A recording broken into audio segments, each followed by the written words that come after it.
لو عايز تعمل حاجة زي اللي قدامك دي وتودي الديزاين بتاعك في حتة تانية خالص، يبقى خليك معايا.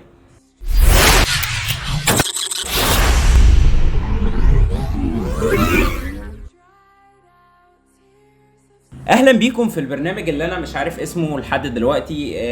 بصراحة ما حطيتلوش اسم. اتمنى ان انتوا تكتبوا لي في الكومنتات اسماء. يعني انا في كذا اسم في دماغي الصراحة. البرنامج ده هيكون عبارة عن توتوريال سريعة مدتها ما تعديش ال7-8 دقايق. هنتعلم في التوتوريال دي النهاردة ازاي نعمل ديزاين زي اللي قدامنا ده. واللي هيقودنا يعني ان احنا يبقى عندنا ديزاينات زي اللي موجودة بالشكل ده قدامنا، اللي هي اليوتيوب ثامبنيل زي ما انتوا شايفين كده. الطريقة دي او الديزاين بتاع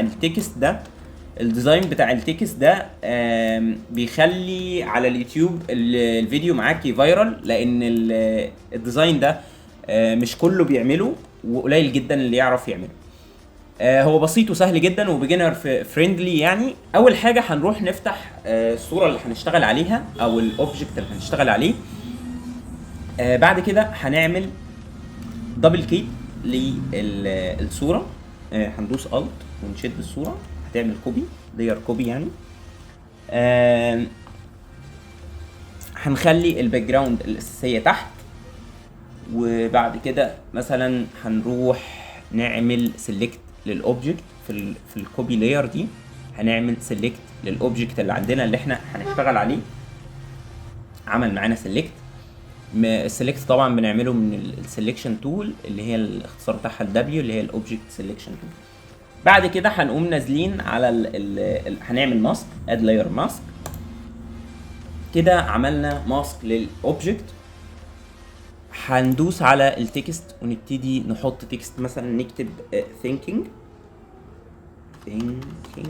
مثلا، اي تكست يجي في بالنا يعني.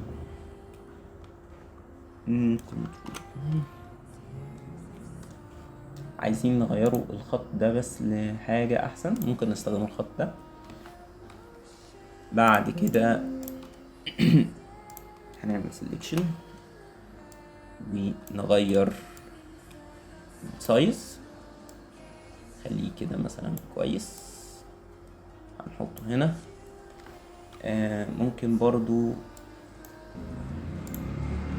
ممكن برضو نحط شوية ارش في التكست ده مثلا، يعني نعمله كده.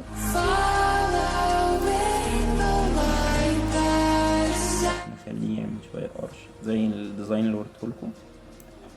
وبعد كده اوكي،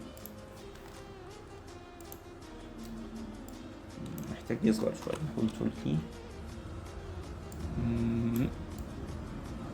طبعا الترانسفورميشن او الريسايزنج اللي انا بعمله ده الاختصار بتاعه كنترول تي، والكلام ده اتكلمت عنه في الكورس اللي كنت عامله بتاع الادوبي فوتوشوب اللي هو ما كملش اساسا.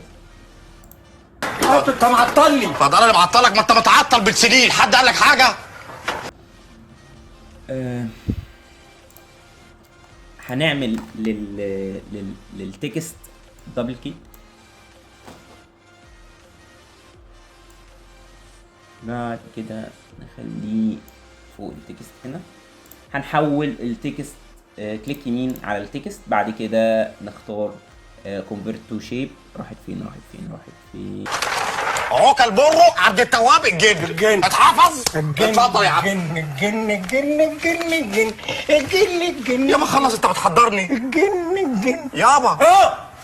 راحت فين؟ convert to shape. نبتدي نظبطهم على بعض.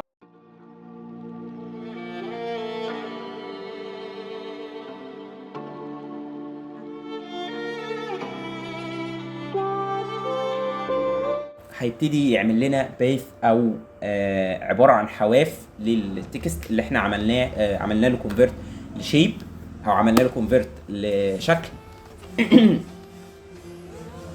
استحملوني انا بشرح واحده واحده عشان كل حاجه تبقى واضحه يعني. هنروح على الفيل اللي فوق دي ونعملها نون. بعد كده هنختار الستروك مثلا نخليه ابيض. بعد كده نظبط الستروك زي ما احنا عايزين، يعني مثلا خليه مثلا 7:33. حلو كده يعني في الحدود دي. ممكن نكبره شويه كمان. احنا ممكن نخفي اللاير اللي تحت عشان نشوف كده جميل. هنوافق ماشي، وبعد كده نخلي بقى اللاير بتاعه الشيب فوق واللاير بتاعه التكست الاصلي تحت الماسك، هيبتدي يظبط معانا.